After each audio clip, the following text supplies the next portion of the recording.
So good morning, everybody. We are so glad you're logged on and with us today. I'm Pete Seljevold with Blue Cross Blue Shield of North Dakota, and I'm going to be your host this morning along with Jacinta Riedinger. Welcome, Jacinta. How are you doing? Great. Thanks, Pete. Glad to be here. We are obviously hoping to be in person again next year, but we are absolutely blown away by the response to this virtual event. Nearly 500 people from across the country are registered today.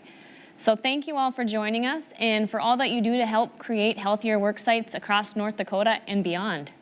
You know, as many of you know that have attended our summit events in the past, either in Fargo and Bismarck, our goal is to give you usable information that you'll help your work sites to achieve a higher level of well-being within your organization. You know what, even though this is virtual, the goal is exactly the same for this event. And we're very excited to have a great slate of presenters who will be joining us in just a few minutes. But before we begin, we just want to say a few thank yous and acknowledge our partners who have helped us make today's event happen.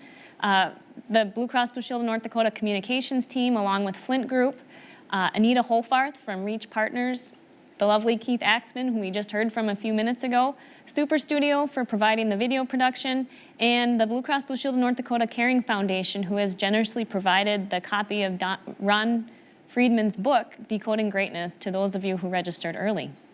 And also along for the ride again this year is our wonderful partner, the North Dakota Department of Health. You know, I said this last year at our virtual event, and I'm going to say it again.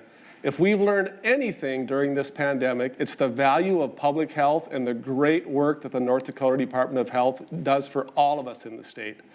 So at this time, I'm going to toss the microphone out to Bismarck, to Jana Pastor. She's standing by and would like to help welcome everybody. Welcome, Jana. Thank you, Pete and Jacinta. I'm very excited to be here. Good morning and happy Thursday to everyone. Like Pete said, my name is Jana Pastor. I'm the director for the Division of Health Promotion with the North Dakota Department of Health. As part of our commitment to Worksite Wellness, we've supported the summit for several years. And every year I say, I'm so excited for this conference. And I mean it every year. The content of the summits is always so timely and responsive to the needs and challenges of wellness and our workforce and our citizens at large. And I think it's safe to say that we're watching workforce transform right in front of our eyes right now. And I know I'm looking forward to hearing from the speakers today. I'm very proud to say that one of them has become a friend to me over the last couple of years. I'm really interested in how we can take the information that they share with us today to work on improving the quality of life for North Dakotans and encouraging people to come here to work and stay in North Dakota to work.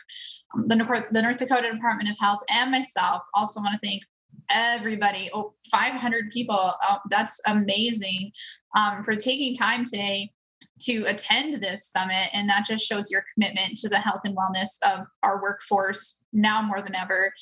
So I hope you enjoy the information, and I hope you take something away from it that you can use and implement at your work sites and in your life. Thank you so much.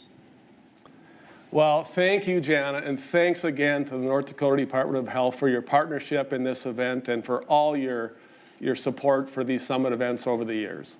So you're probably asking yourself, what's today going to look like? You know, as I mentioned earlier, we have some fantastic presenters lined up for you today, and we're going to be hearing about a lot of different things.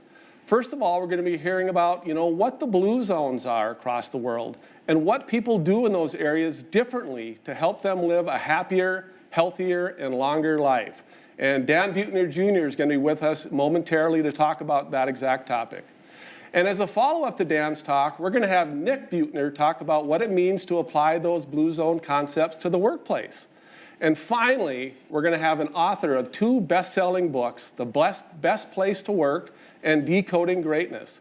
Dr. Ron Friedman is going to be joining us, and we're going to have a fun interview with Ron, and we'll be covering a lot of ground with him with such topics as finding happiness at work, what separates average performers from great performers, and can exercise actually make us smarter? And don't forget, in between sessions, we'll have some more original music by our very own Keith Axman and some movement breaks with Rory Beal. But first, we're going to start with a virtual icebreaker. So many of you are likely transitioning back to the office or will be in the next month or two, but A lot of us have been working remote for well over a year and a half now. So we want to start the day with a chance to hear from all of you. So we're going to start with a question. What is one thing you are doing differently now than a year ago to enhance your well-being? So use the chat on the right to send us your answers. And while we're waiting for those responses, Pete, what are you doing differently? Well, the last year and a half certainly has been different, working in my basement. So I've really made an intentional effort. Whenever I have to do an errand or go somewhere, I try to walk or ride my bike. So normally I would drive downtown or go to the store with my car. Now I'm using my bike or walking. Awesome. How about you? What are you doing differently? You know, I think just sort of navigating this work-life balance a little bit better and realizing that with kind of the flexibility that comes from working at home, being able to just be more present when my kids are home after school and just being able to blend work and life a little bit better. Yeah, you've got a busy life with all those kids, so I can see how that would be high priority for you. Yeah. So do we have any responses yet? Well, continue to put your responses in the chat. We'd like to hear from you, what you're doing differently and what you've learned over the past 18 months, and maybe some things you're doing differently to enhance your well-being. So, one person said they're doing fitness dates with my spouse. Wow, what a great idea. Yeah, that's awesome. Yeah. Well, continue to put those in. We'll look at them throughout the course of the day with the chat.